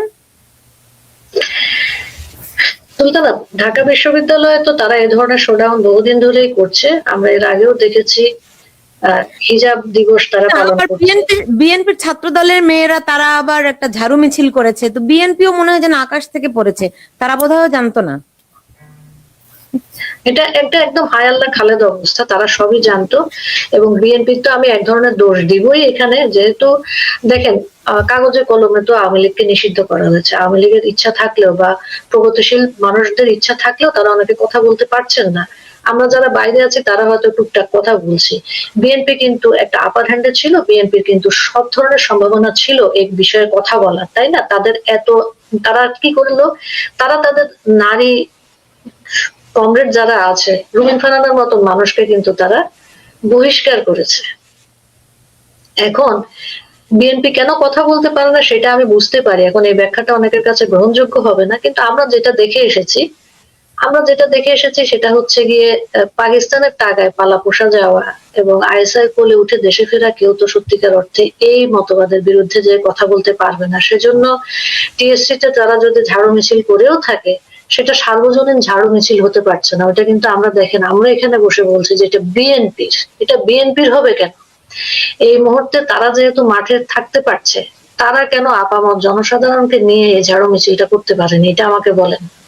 তার মানে কি তাদের সামগ্রিক জনগণের কাছে সার্বজনীন ভাবে গ্রহণযোগ্যতা নাই? তারা তাদের কাল্টের মধ্যে আবদ্ধ আছে? সেরকমই কি বিষয়টা? জামাতের কাল্টের মধ্যে আবদ্ধ আছে। তো এটা যদি সার্বজনীন না হয় তাহলে কি এই জিনিস ঠেকানো যাবে? এই জিনিস ঠেকানোর কোনো উপায় আছে? আরেকটা জিনিস আমি সুলতান আপনাকে মনে করিয়ে দেওয়ার জন্য বলতে চাই, এটা আমি প্রত্যেক জায়গায় বলি, একটা ডিফ্লেকশন থিওরি আছে। হ্যাঁ, যখনই কোনো ঘটনা ঘটে, আপনি, আমি এবং আমরা যারা দেখা যাচ্ছে যে সুনির্দিষ্ট কোনো রাজনৈতিক দলের আন্ডারে নেই, আমরা নারীবাদী, আমরা অ্যাক্টিভিস্ট, আমাদের এই হচ্ছে গিয়ে পরিচয়, তাই তো? আমরা ফেমিনিস্ট এবং আমরা হচ্ছে গিয়ে অ্যাক্টিভিস্ট। তো সুনির্দিষ্ট পরিচয় যাদের নেই, তারা যেন এই ধরনের কাজকর্মে, আমরা বাংলাদেশের যে কোনো ধরনের আইন বহির্ভূত ধর্ষণ হয়েছে বা আইনের মধ্যে থেকে তো আর ধর্ষণ হয় না, মানে ধর্ষণ হলে বিচার চাওয়া, হত্যাকাণ্ড হলে বিচার চাওয়া, যে কোনো কিছুর জন্য প্রেশার ক্রিয়েট করা, আমরা প্রেশার গ্রুপ হিসেবে কিন্তু আন্দোলন সংগ্রাম করেছি। এই আন্দোলন সংগ্রাম কিন্তু আমাদের দল মত নির্বিশেষে আমাদের হাতে ছিল। আপনি বিএনপি করেন, আমি আওয়ামী লীগ করি, আঞ্জুমান সিপিবি করুক, ছাত্র ইউনিয়ন করুক, এখানে কোনো পার্থক্য ছিল না। ছাত্র ফেডারেশন করুক, ছাত্র ফ্রন্ট করুক, কোনো পার্থক্য ছিল না। আমরা কিন্তু কাঁধে কাঁধ মিলে নারী ইস্যুতে বক্তব্য দিয়েছি, কাজ করেছি, প্রেশার গ্রুপ হিসেবে কাজ করেছি। এটা সব সরকারের আমলেই করেছি। এখন একটা ট্রেন্ড দাঁড়িয়েছে, আপনি দেখবেন এটা পান্থপথ গ্রুপ একটা, কারণ ড্রিক হচ্ছে গিয়ে পান্থপথে, এই ড্রিক কেন্দ্রিক একটা গ্রুপ, এরা কোনো কিছু হইলে দুটো ইংলিশে প্ল্যাকার্ড নিয়ে খাড়া হয়ে যায়, ঠিক আছে? তখন সাধারণ মানুষ কিভাবে সুলতানা চিন্তা করেন, সাধারণ মানুষ ভাবে হ্যাঁ সুলতানা তো প্রতিবাদ করছে, আমি আজকে এই ছুটির দিন ফালায় আবার ওখানে যাওয়ার কি দরকার আছে? তারা এজেন্সিটা নিয়ে নিয়েছে, প্রতিবাদের এজেন্সিটাও নিয়ে নিয়েছে। তারা এই ডিফ্লেকশন থিওরি দিয়ে কাজ করে। তারা আমাদের যে কোনো কিছুকে, ভয়ঙ্কর রকমের অপরাধকে তারা লঘু করে নেওয়ার একটা প্রক্রিয়া গ্রহণ করেছে, এটা দুর্বল করে দেয়। হ্যাঁ, ঝাড়ু মিছিল তো হয়েছে, খুব প্রতিবাদ হয়েছে, ঠিক আছে না? তো আপনি কিন্তু এভাবে ভাববেন, এটা কিন্তু মানুষের মনস্তত্ত্ব। আমরা কিন্তু এটাই ভাবি, যে ঠিক আছে আজকে একটা ছুটির দিন 21শে ফেব্রুয়ারি হচ্ছে, আমার কি যাওয়ার দরকার, আমি ঘুমাই, 21শে ফেব্রুয়ারি প্রভাত ফেরিতে আমি না গেলেও চলবে, আরো তো হাজার হাজার মানুষ যাচ্ছে। তো তারা এইভাবে কিন্তু দেখেন আমাদের সবকিছু কিন্তু তারা নষ্ট করছে। আমাদের কিন্তু স্বতঃস্ফূর্ত একটা আন্দোলনের প্রতিবাদের জায়গা ছিল। আপনি ইয়াসমিন হত্যার সময় দেখেছেন দিনাজপুরের মানুষ কিভাবে এই জিনিসে ফুঁসে উঠেছে এবং এটা বিচার সুনিশ্চিত করেছে, তাই না? এই জিনিসগুলো দেখেন যে নুসরাত হত্যাকাণ্ড যখন হয়েছে, নোয়াখালীর নুসরাতকে তার শিক্ষক, মাদ্রাসার শিক্ষক আগুন দিয়ে পুড়িয়ে দিয়েছে। আমরা কিন্তু, আপনি আমার ছবি দেখবেন যে আমরা দল মত নির্বিশেষে সবাই দাঁড়ানো, তাদের অনেকেই এখন রাজনৈতিক মতভিন্নতার কারণে এই লাল আন্দোলনে যোগ দিয়েছে। কত বড় চক্রান্ত এই দেশটির সঙ্গে হয়েছে যে আপনার প্রতিবাদ করার যে অধিকারটু সেটিও তারা কেড়ে নিয়েছে। এই যে তারা কেড়ে নিয়েছে, তারা ড্রিক চক্র কেড়ে নিয়েছে। আঞ্জুমান, এই বিষয়ে একটু আপনার মতামত জানতে চাই, মানে মানে কতখানি গভীর থেকে ভয়ঙ্কর ভাবে চক্রান্তটি করেছে। আজকে তো দেখলাম রেনু আহমেদ প্ল্যাকার্ড নিয়ে দাঁড়িয়ে আছে, অনেকে যে কোনো কিছু হলে প্ল্যাকার্ড একটা নিয়ে দাঁড়ায় যায়, হ্যাঁ, যেটা ওর জন্য ভালো হবে আর কি। এবার ওরা দেখবেন ইংলিশে জিনিস বানাবে। আপনি কয়েকটা জিনিস খেয়াল করবেন সুলতানা, ইংলিশে যখনই দেখবেন প্ল্যাকার্ড করছে, আমার দেশের জিনিস কিন্তু অন্য জায়গায় পৌঁছানোর জন্য এটা তারা করছে, ঠিক আছে? আমি কিন্তু বলে যাচ্ছি যে মানে আমাদের কিন্তু স্লোগান কিন্তু আমরা কি বলেছি, তুই রাজাকার তুই রাজাকার, পথে কাদের মোল্লা, তুই রাজাকার তুই রাজাকার। আমরা কি বলেছি K for Kader Molla, war criminal? আমরা বলি নাই। কারণ আমি আমার দেশের মানুষকে সম্পৃক্ত করতে চাই, আমি দেশের সমস্যা দেশের ভিতরে থেকে সমাধান করতে চাই, দেশের মানুষকে নিয়ে সমাধান করতে চাই। ওরা কিন্তু কিছু হইলেই দেখবেন ইংলিশে টি শার্ট কিনা, ইংলিশে প্ল্যাকার্ড নিয়ে 3 জন মিলে দাঁড়ায় রয়েছে, ছবি উঠবে, এস্থেটিক ছবি উঠাবে, ঠিক আছে? এস্থেটিক ছবি উঠে ওর আব্বাদের কাছে পাঠাবে। এটা হচ্ছে কি ওদের কাজ। দেশের মানুষের অধিকার রক্ষিত হচ্ছে কিনা, দেশের মানুষ নির্যাতিত নিপীড়িত কিনা, দেশের মানুষের কোনো ক্ষতি হচ্ছে কিনা এবং দেশের ক্ষতি হচ্ছে কিনা, এটা নিয়ে তাদের বিন্দু মাত্র মাথা ব্যথা নেই, বিন্দু মাত্র মাথা। Very interesting point. আজকে রেনু আহমেদ যে প্ল্যাকার্ডটা নিয়ে দাঁড়িয়েছে, ওখানে সে বলছে মুরব্বি, রাইট? যেটি এটি কি তাহলে তারা জেনজিদেরকে অ্যাট্রাক্ট করার জন্য বলেছে আঞ্জুমান? মানে এত সো লাইট, এত সিলি। এটাই আর কি। এখন মুরব্বী বলতে হয়তো উনি ওই যে ডাক্তার শফিক শফিকুর রহমানকে বলেছেন কিনা, মানে কি উদ্দেশ্যে বলেছেন বলেছেন, জানি না। টার্গেট কিন্তু অডিয়েন্স উনি কারা যদি ইংলিশে বলেন? খবরদার, বুঝতে পারছেন মানে জিনিসটাকে এমন একটা ভাষাতে নিয়ে যাওয়া যে ওইটার গ্র্যাভিটিটা ওখান থেকে চলে যাবে। যেরকম আপনি চিন্তা করেন, আমি আমার এত বছর বয়সে কোনো মানে প্রতিষ্ঠিত মিডিয়াতে বা মানে কি বলি না আমরা, প্রচলিত কথাবার্তাতে এই যে খ বর্গীয়, চ বর্গীয়, ব, মানে এই যে যা সব কথাবার্তা হচ্ছে, প্রস্টিটিউট বা এই যে একটা টুইটে যেগুলো কথা আর কি, এইগুলো কথাগুলোকে বলে পুরো ব্যাপারটাকে নর্মালাইজেশনে নিয়ে আসা হচ্ছে।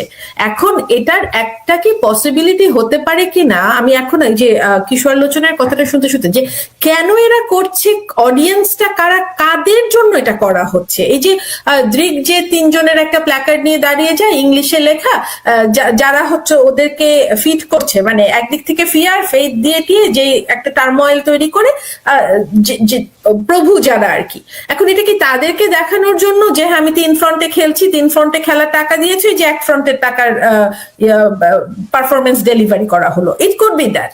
আর আরেকটা হচ্ছে সবকিছুকে নর্মালাইজ করে ফেলা, মানে এখন এরা কি আসলেও ওই ব্যবসাটাতে জড়িত কিনা, যে কথাটা বলেছে যে আসলেও কি কিছু বাংলাদেশের মেয়ে যাদেরকে আমরা ভাবি যে তারা কোথা থেকে, মানে আপনি কিন্তু হিসাব করলে মিলবে না যে এদের আয় ব্যয়ের হিসাব, মানে আমি তো ওরকম পোশাক, dress up, get up, nail done, hair done, একেবারে চকচকে গাল, এগুলো করতে তো সবকিছু সাথে তো ইকোনমি জড়িত, তাই না?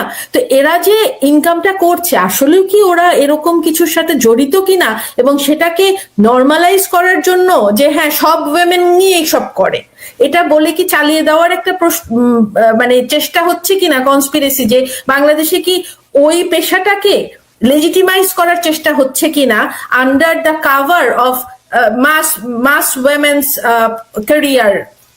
এটা কিন্তু একটু চিন্তা, আমি এখন শুনতে শুনতে আমার মনে হলো যে তারা যখন একটা কথা ছাড়ে বাজারে, ওইটার কারণ থাকে, এবং হঠাৎ করে দেখবেন জামাতের এক নেতা প্রথমে বেশ্যা বলে শুরু করলো, তার আগে হাদিরা কিন্তু মেয়েদের বডি পার্ট নিয়ে শুরু করলো, যেই জায়গা দিয়ে তাদের জন্ম।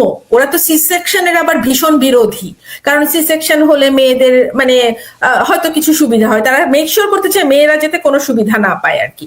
তো যেখান দিয়ে তাদের জন্ম, পৃথিবীতে আসা, সেই জায়গা তারা ছিঁড়ে খুঁড়ে ফেলবে, এটা আবার মেইন স্ট্রিমে স্লোগান হয়ে যায়, এবং সেই স্লোগান আবার মানে সবকিছুকে একটা নর্মালাইজ করার চেষ্টা হচ্ছে।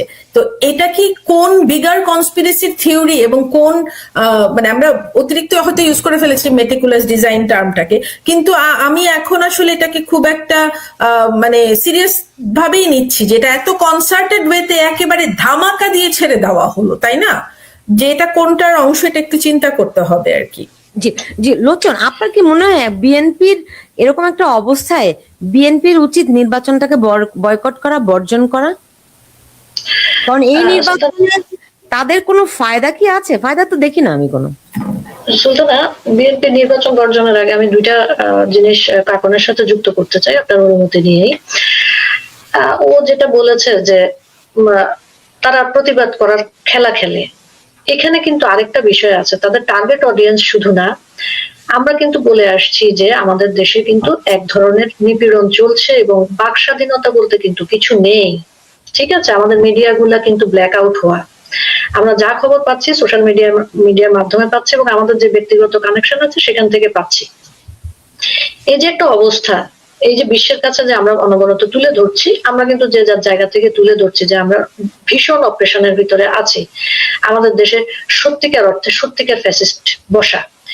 তারা কিন্তু এই যে নিজেদের প্রতিবাদ, নিজেদের ভাড়া করা প্রতিবাদী দিয়ে এটা দেখাতে চায় বিশ্বের দরবারে যে না না আমাদের তো বাক স্বাধীনতা আছে, এই যে দেখো ওরা প্রতিবাদ করছে, হ্যাঁ এই যে প্রতিবাদ করছে, এটা কিন্তু এটার একটা জিনিস দেখানো। এবং আরেকটা জিনিস সুলতানা, এটা আমি পয়েন্ট আউট করতে চাই যে আমাদের 51% হচ্ছে গিয়ে মোট জনসংখ্যার নারী, এবং তার ভিতরে 4 বা 5 কোটি নারী আছে ভোটার। কিন্তু লাস্ট আদমশুমারি অনুযায়ী, জনশুমারি অনুযায়ী বা 4 বা 5 কোটি নারী হচ্ছে গিয়ে ভোটার। এই যে আমাদের নারীদেরকে এই মুহূর্তে একটা চ্যালেঞ্জ ছুড়ে দেওয়া হয়েছে, আপনার আমার কিন্তু অনবরত গণভোটের সুবিধা অসুবিধা, ত্রয়োদশ জাতীয় নির্বাচনের সুবিধা অসুবিধা এগুলা নিয়ে কথা বলার কথা, আমাদের নারীদেরকে সচেতন করার কথা যে তোমরা গণভোটে হা দিলে কি হবে, না দিলে কি হবে, ভোটে না গেলে কি হবে, ভোটে কেন যাবে না, ভোট কেন বর্জন করবে, কি হবে, এগুলো নিয়ে আপনার আমার কিন্তু প্রতিনিয়ত কথা বলার কথা, কারণ হাতে আছে আর 9 দিন, মানুষের সচেতন করার কথা। সেই জায়গায় কিন্তু আমরা তাদের ছুড়ে দেওয়া একটা বিষয় নিয়ে কথা বলছি, আমাদের সময় নষ্ট হচ্ছে এবং মানুষের মনোযোগ সরানোর জন্য তারা এই ধরনের জিনিস বাজারে নিয়ে আসে।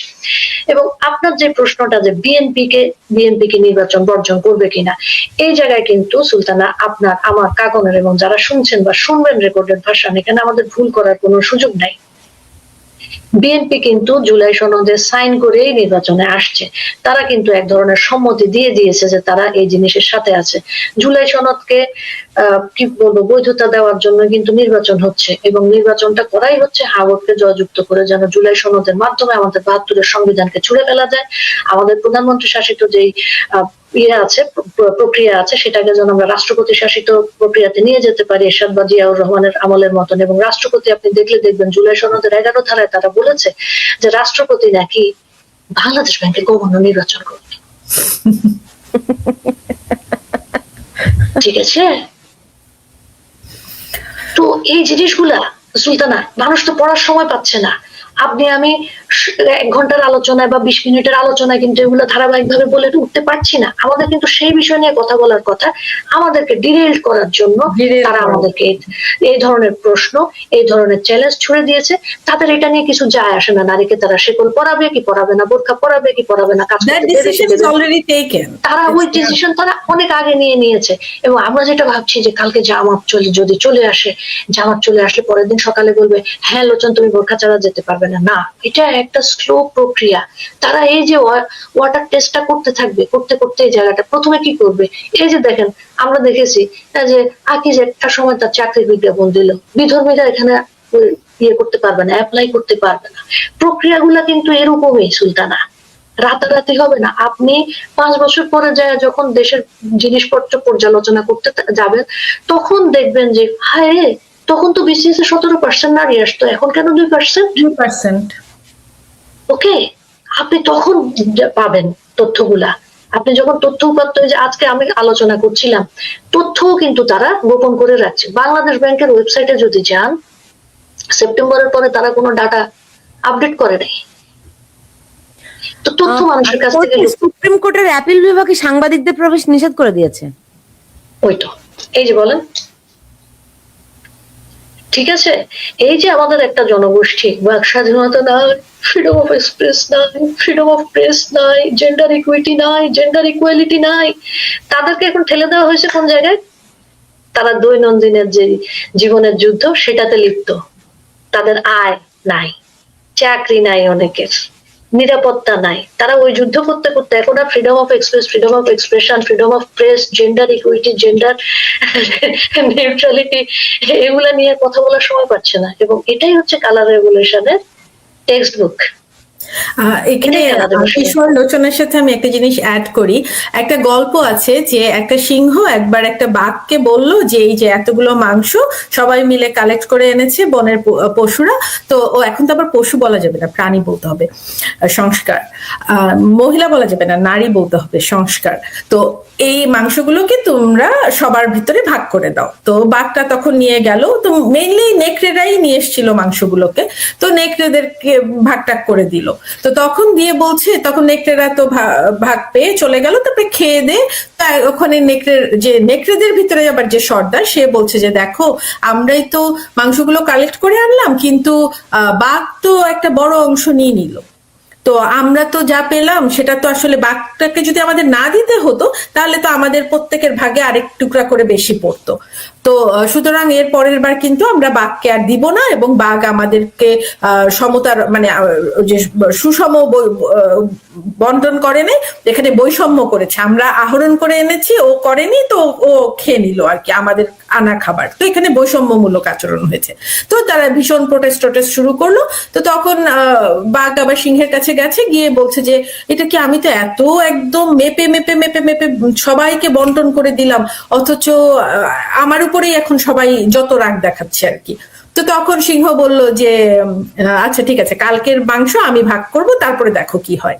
তো তখন পরের দিন যখন আবার নেকড়েরা সব মাংস এনেছে, তো তখন ইয়ে করলো যে আচ্ছা ঠিক আছে, এইখানে একটা পাইল, ওখানে আরেকটা পাইল, আর এখানে আরেকটা বললো যে একটা পাইল হচ্ছে আমার, আরেকটা পাইল হচ্ছে বাঘের, আর আরেকটা পাইলের ভিতরে তোমরা যে যা পারো কামড়াকামড়ি করে খেয়ে নাও।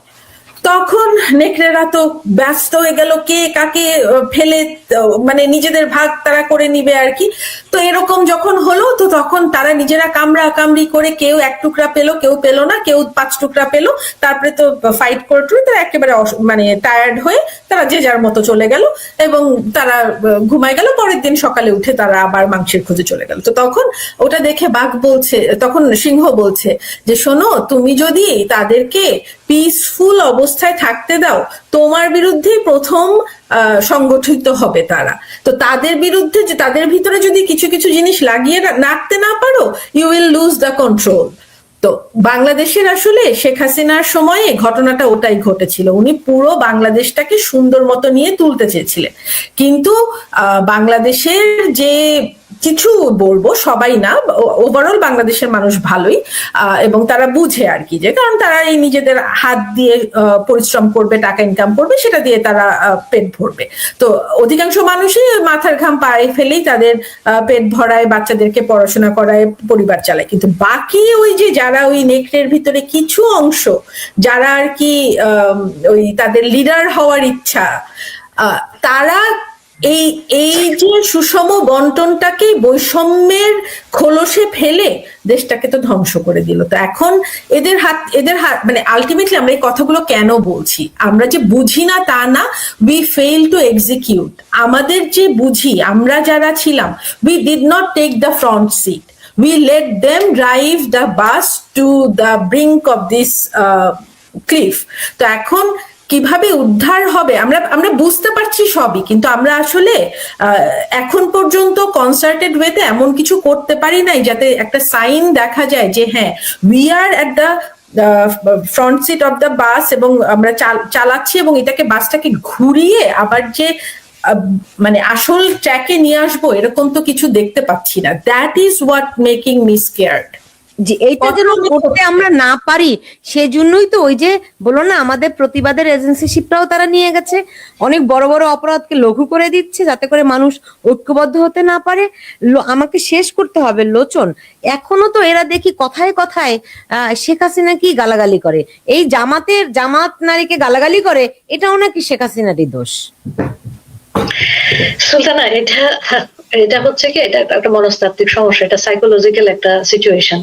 আমি খুব ভালো, ঠিক আছে, আমি খুব ভালো, এটা প্রমাণ করার জন্য আমাকে আপনার নামে 20টা কথা বলতে হবে। এটা আমাদের একদম জাতীয় চরিত্র। কিন্তু তো শেখ হাসিনাকে গালি না দিলে, শেখ হাসিনাকে বোকা না দিলে, তাদের তো কোনো রাজনীতি নাই সুলতানা। তাদের পুরো রাজনীতিটা হচ্ছে এন্টি আওয়ামী লীগ। তারা কিন্তু দেশের জন্য রাজনীতি করে না। আওয়ামী লীগ দেশের জন্য রাজনীতি করে, দেশের কথা বলে, দেশের জনগণের কথা বলছে। আওয়ামী লীগের আমলে যদি কেউ এই কথা দেশের কর্মজীবী নারীদেরকে বলতো, এই যে যারা লাল, কি করতো তারা, বলেন তো আমাকে একটু। সুলতানা, এটা তো আপনি আমাকে সবসময় বলেন যে আমি যেন বিভাজনটা না করি। আমি এই বিভাজনটা করছি না বলেই বলছি যে আমি কিন্তু আপনাকে প্রথমে বলেছি আমরা কিন্তু দল মত নির্বিশেষে দাঁড়িয়েছি, তাই না? যে কোনো কথা, এই যে একজন প্রতিমন্ত্রী ছিলেন, ওনার নাম আমি ভুলে গেছি, উনি একজন নারীকে ফোনে তিনি কিছু বাজে কথা বলেছিলেন, আমরা কিন্তু তাকে প্রতিবাদ করেছি এবং তাকে কিন্তু পদত্যাগ করতে বাধ্য করেছি, আপনার মনে আছে কিনা? ঠিক আছে। তারপরে ইত্তেফাকের একজন ছিলেন, ওনার নাম কি, ব্যারিস্টার মইনুল, হ্যাঁ, তিনি একটা বাজে কথা বলেছিলেন, তাকে কিন্তু ক্ষমা চাইতে হয়েছে, এবং তিনি এটা, আমরা কিন্তু সেভাবে প্রেশার ক্রিয়েট করেছি। তো এখন ওই যে আঞ্জুমান যেটা বললো যে আমরা সেটাকে নর্মালাইজ করে ফেলছি, এবং আপনি আপনার প্রত্যেক অনুষ্ঠানে আপনি বলছেন, আমরাও বলছি, যে ধরনের নির্যাতন নিপীড়ন চলছে এটা তো আমরা নর্মালাইজ করেছি। সে ও মারা গেছে তো কি হয়েছে, ও তো হত্যাযোগ্য, তো আওয়ামী লীগ, অ্যাজ ইফ সে শীর্ষ সন্ত্রাসী। সে শীর্ষ সন্ত্রাসী হলেও তাকে আমরা মেরে ফেলতে পারি না, মাফ করতে পারি না। জীবচন্দ্র দাসকে পুড়িয়ে মেরেছে, একটা বিচ্ছিন্ন ঘটনা, এটা কোনো পলিটিক্যালি মোটিভেটেড জিনিস না, এটা কমিউনাল ভায়োলেন্স না, এটা বিচ্ছিন্ন ঘটনা, এটা একটা তৌহিদি যৌনতা করেছে, ঠিক আছে। তো এই যে জিনিসগুলো, সেটাই বললাম যে আমাদের যে পরিস্থিতি চলছে সেই পরিস্থিতিতে আপনি যেটা বললেন যে লাল যারা, তাদের তো আপনি দেখছেন যে তারা এখনো আওয়ামী লীগকে বা শেখ হাসিনাকে গালি দিয়ে বা বকা দিয়ে স্ট্যাটাস দিচ্ছে, কথা বলছে। তারা দুইটা ভালো কথা বলার পিছনেও কিন্তু ঢুকিয়ে দিচ্ছে যে শেখ হাসিনার কারণে এই অবস্থা হয়েছে। আমি আপনাকে যেটা বললাম আর কি, যে তাদের কিন্তু আর কোনো রাজনীতি নাই, তাদের রাজনীতিটাই এন্টি আওয়ামী লীগ, তাদের প্রত্যেকের রাজনীতিটা এন্টি আওয়ামী লীগ। আওয়ামী লীগের অস্তিত্ব না থাকলে তাদেরও রাজনৈতিক কোনো অস্তিত্ব থাকে না। জি। আঞ্জুমান, বাংলাদেশের নারীদের জন্য কিছু বলতে চান? মানে তাদের কি করণীয় উচিত এই সময়ে? হ্যাঁ, খুবই মানে এটাই আসলে মেইন কথাটা, যে এখন আসলে কি করণীয়। আর তার আগে কিশোর লোচন যেটা বললেন যে মানে আপনি আমরা যখন মানে কি বলবো, বাংলাদেশের যে যাই হোক, আমি আমার থট প্রসেসটা একটু হয়ে গেছে আর কি। তো এখন বাংলাদেশকে আপনি রিস্টোর যে করবেন, রিস্টোর করার জন্য যে টুলগুলো, সেই সমস্ত টুলগুলোকে কিন্তু ভেঙে ফেলা হয়েছে। আপনি এখন পুলিশ থেকে শুরু করে মানে কিছুই তো অবশিষ্ট নাই, তাই না? আপনি কিসের উপরে ভিত্তি করে দেশটাকে আঞ্জুমান, তারা তো বলে শেখ হাসিনা সব টুলগুলোকে ভেঙে দিয়ে গেছে, তাই এই কথাটা বলছেন আমি জানি, হয়তো আপনি চাচ্ছেন আমি বলি যে না সেরকম হয়নি, কিন্তু আমি সেটাতে আর যাচ্ছি না। এটা চর্বিত চর্বণ, আমরা প্রচুর এটা নিয়ে কথা বলেছি। বাংলাদেশকে শেখ হাসিনা কিভাবে রেখে গিয়েছিলেন, ওইগুলোর তথ্য উপাত্ত, ইকোনমিক্স, ফাইন্যান্স সবকিছু দিয়ে আমাদের কয়েকজন এটা বারবারই বুঝাচ্ছেন যে where Bangladesh was and where Bangladesh is now, and this happened during the time of the Nobel laureate who happened to get the Nobel Peace Prize in the Peace Prize sector, but actually he was considered as one of the top economists, right? কিন্তু কথাটা হচ্ছে যে theoretical economist এগুলোকে দিয়ে যে কোনো কাজ হয় না। বাংলাদেশে যে যার হাতে ছিল, উনি যে ছিলেন একজন আপনার পলিটিক্যাল ইকোনমিক্স এবং এট দ্য সেম টাইম উনি রিয়ালিটি ইকোনমিক্স, এই দুই রিয়েল লাইফ ইকোনমিক্স, বাস্তবিক ইকোনমিক্স, কমন সেন্স ইকোনমিক্স, এইগুলা যে উনি বুঝতেন, এবং এই দুইটার সমন্বয়ে যে উনি কোন রকম থিওরিতে পড়ে না, কোন রকম ইকুয়েশনে ফেলা যায় না, যেই গতিতে বাংলাদেশ আগাচ্ছিল, এবং এইটার যে আপনার ওই মানে মাল্টিপ্লায়ার এফেক্ট বলি, তারপরে মানি ইনজেক্ট করে ভিশাস সাইকেল অফ পভার্টিকে ব্রেক করে পুরো মানে এই বাংলাদেশটাকে ট্যাক্সি করিয়ে একদম টেক অফ করে অলমোস্ট আমরা যে বলি না 10,000 মাইল উপরে গেলে, ফিট উপরে গেলে একটা স্টেডি কাম একটা, তখন যে আমাদের এয়ার হোস্টেসরা আমাদের কাছে খাবার নিয়ে আসেন, ওই লেভেলে আমরা প্রায় চলে যাচ্ছিলাম। তো সেটাকে পুরোপুরি থামিয়ে দিয়ে যে এখন যে উজবুক বাণিজ্য উপদেষ্টা যে বশির আহমেদ, উনি যে বলছেন যে কেন এই সমস্ত কি পদ্মা ব্রিজ হলো, এগুলা না করলে তো 20 টাকা দাম কম থাকতো, এবং সাথে যুক্ত হয়েছেন মানে পালে বাতাস দেওয়ার জন্য আরেকজন চলে এসেছেন, প্ল্যান ভাইয়া, আই হ্যাভ আ প্ল্যান নিয়ে। তো এতদিনেও তো প্ল্যান বুঝতে পারলাম না, কিন্তু একটা জিনিস বুঝলাম যে উনি বলতে চাচ্ছেন যে আসলে তো বাংলাদেশে কিছুই নাকি উনি চোখে দেখছেন না, ভ্যানিশিং ক্রিম দিয়ে সব ঢেকে রাখা হয়েছে বাংলাদেশের ইনফ্রাস্ট্রাকচার উন্নতিগুলোকে। তো উনি এখন কি করছেন, ফ্যামিলি কার্ড। গতকালকে শুনলাম একজন ওনাকে প্রশ্ন করেছেন যে এই ফ্যামিলি কার্ডের ফাইন্যান্সিং উনি কিভাবে করবেন, এত মানুষকে যে উনি ফ্যামিলি কার্ড দেওয়ার কথা বলছেন।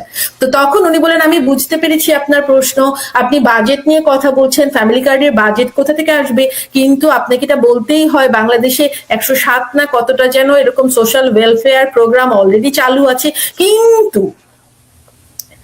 কিন্তু এগুলো এত হ্যাফাজার্ড হিসেবে ওয়েতে চলছে, সমন্বয় নেই মন্ত্রণালয়ের সাথে, মন্ত্রণালয়ের তো আমরা একটাকে আমব্রেলা। তো বেসিক্যালি হচ্ছে দে আর টকিং অ্যাবাউট ওই যে একটা সুতি শাড়ি পরা, হাতে একটা সোনার চুড়ি পরা যে মহিলা, এই মিরাকুলাস অর্থনীতি দিয়ে যেই মানুষটা বাংলাদেশকে ওই 10,000 ফিটের উপরে একটা স্টেডি ইকোনমিক কন্ডিশনে নিয়ে যাচ্ছিলেন, তারই তৈরি করা সমস্ত কিছুকে মূলধন করে পুঁজি করে একটা অন্য প্যাকেট বলবো না কি জানি না, সেটাকে করে বাংলাদেশের মানুষের কাছে যে কুমিরের বাচ্চার মতো উপস্থাপন করছে, এবং তারপরে আবার বলছে 17 বছরে কি হয়েছিল কি হয়নি কিছুই পায়নি বাংলাদেশের মানুষ, প্রবলেম তারিত।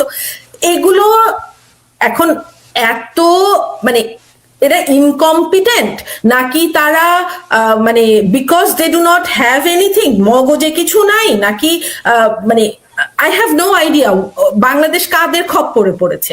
তো এই কাদের, যেহেতু আমি একজন স্টেমের মানুষ এবং আমি পলিসির উপরে কাজ করতে হয়, তো আমার এগুলা দেখতে এই সমস্ত যে কথার খেলা নিয়ে যেগুলো খেলছে, যে বেশ্যা, প্রস্টিটিউট, পতিতা, যা যা বলছি আর কি, এগুলো একটা ক্যারিয়ার, কোনো মানুষের ক্যারিয়ার এগুলো। কিন্তু এবং I am not disrespectful to those people whose career is this, কিন্তু আমার কথাটা হচ্ছে যে যাদের হাতে আপনি দেশ তুলে দেওয়ার জন্য এই যে কোটি কোটি কোটি টাকা খরচ করে একটা গণভোট নাকি সাধারণ নির্বাচন কি যে আয়োজন করছে, এটা করে লাভটা কি, কার হাতে আপনি দেশটা তুলে দিচ্ছেন? না, এটা গ্যালাক্সির শ্রেষ্ঠতম নির্বাচন হতে যাচ্ছে, 3100 কোটি টাকা খরচ হবে এই নির্বাচন। রাইট।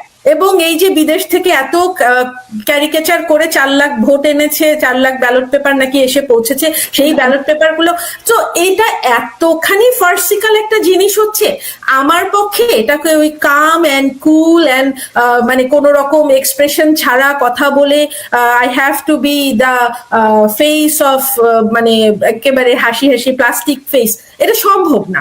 এবং যেটা বলছিলাম, ওই বাসটাকে নিয়ে যে একেবারে ক্লিফে, এন্ড অফ দ্য ক্লিফে দাঁড় করানো হয়েছে, কার হাত ধরে এই বাসটা আবার টার্ন অ্যারাউন্ড করে রাইট ওয়েতে যাবে, এটার তো কোনো আমি ডিরেকশন দেখছি না, এবং কোনো প্ল্যানিং নাই, কিচ্ছু নাই। আজকে 11 দিন বাকি ইলেকশনের, আমরা না হয় ক্যাম্পেইন করছি যে ভোট বর্জন করতে, কিন্তু ইনারা তো বলছে যে না, গেলে শ্রেষ্ঠ নির্বাচন হবে, এবং শ্রেষ্ঠ নির্বাচন হয়ে যারা নির্বাচিত হবে তাদের যে পরিমাণ মানে উৎকর্ষ মগজ দেখছি, তাতে করে আমি তো হতাশ। মানে এই দেশ নিয়ে আসলে আমরা এই সমস্ত টুকুর টাকুর টকশো করে কি করতে পারবো আমরা তাও জানি না আর কি। Sorry, I became emotional, but it is not the time to stay cool and calm. সেই আমি না ঘুমাতেও পারি না, কিন্তু আমাকে শেষ করতে হবে। আঞ্জুমান, যে বাংলাদেশের নারীদের করণীয় কি, যে প্রশ্নটি আপনাকে রেখেছিলাম।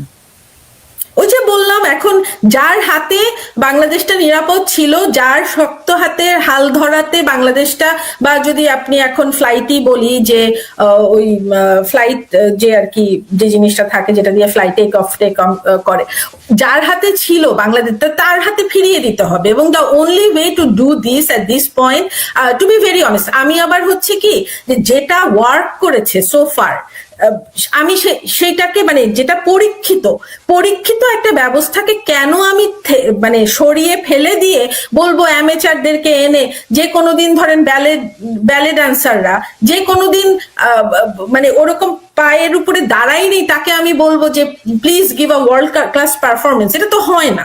তো আমরা যারা একেবারে মানে ইঞ্জিনিয়ারিং, যারা এত $1 মিলিয়ন প্রজেক্ট আমরা উঠাই, সেখানে আমি আমার পরীক্ষিত যে কোম্পানিগুলো যারা so far delivered very well, তাদেরকে আমরা এই প্রশ্নবিদ্ধ করে মানে বিডিং প্রসেস থেকে সরিয়ে দিয়ে বলবো যে নাও কেন, মানে এটা হয় না। তো পরীক্ষিতদেরকে এনে মাঠে এনে তাদের হাত, মানে এছাড়া আমি আসলে কোনো উপায় দেখছি না। আবার আমাকে স্বৈরাচারের দোসর বলবেন, আপনারা বলবেন যে আমি হচ্ছি দালাল, কি আই ডোন্ট কেয়ার, কিন্তু কথা হচ্ছে দেশকে রিস্টোর করতে হলে যারা পরীক্ষিত তাদের হাতে দেশ তুলে দেওয়া ছাড়া কোনো উপায় নেই। আফসানা কিশোর লোচন। সুলতানা, আমি আঞ্জুমানের সাথে তো দ্বিমত করার কোনো সুযোগ নেই। আমি একটা কথাই বলবো, আমাদের নারীদের উপর যে আক্রমণটা হয়েছে, আমি প্রত্যেকটা প্রোগ্রামেই বলে থাকি, আপনার জায়গা থেকে আমার জায়গা থেকে আমরা রুখে দাঁড়াচ্ছি, তারা যদি তাদের জায়গা থেকে রুখে দাঁড়ায় তাহলে হয়তো বাংলাদেশের জায়গায় ফিরে আসবে। কারণ ইতিহাস বলে বাংলাদেশের নারীরা বাংলাদেশ নির্মাণ করেছে। আমি ছোটবেলা থেকে দেখে এসেছি সুলতানা, হাজার হাজার নারী কোলে কাকে বাচ্চা নিয়ে মাটি কেটে বাংলাদেশের মাটির রাস্তা পাকা করেছে, ইটের সোলিং করেছে। বাংলাদেশের নারীরা গার্মেন্ট শিল্প দিয়ে বাংলাদেশের চেহারা চেঞ্জ করেছে। আমাদের মতন নারীরা কর্মক্ষেত্রে এসে বাংলাদেশের কর্মক্ষেত্রের চেহারা চেঞ্জ করেছে। ঠিক আছে, নারীর ক্ষমতায়নে আমরা একটা বেঞ্চমার্ক তৈরি করেছি। সুতরাং কথা একটাই, যেখানে যেই নারী আছে ভেদাভেদ ভুলে আপনি যেটা বলেন সকলকে অ্যাকোমোডেট করতে হবে, হাতে হাত ধরে এই জঙ্গি গোষ্ঠীকে আমাদের রুখে দিতে হবে, তাহলে আমরা আমাদের বাংলাদেশকে আবার পাবো। আমি এখানে আরেকটা কথা একটু অ্যাড করতে চাই, সেটা হচ্ছে, এটা কি আইরনি কিনা জানি না বা নিয়তি কিনা জানি না, এই যে নোবেল লরিয়েট, তার কিন্তু 2টো মেয়ে, মনিকা ইউনুস, দিনা ইউনুস। আপনার তারেক রহমান যে এখন প্ল্যান নিয়ে উনি হাজির হয়েছেন, উনার একটা মেয়ে, উনার যে মানে ওনাদের বংশের যে বাকি অংশ সেখানেও কিন্তু দুটা মেয়ে, তার ছোট ভাই যে কোকো তারও দুটা মেয়ে।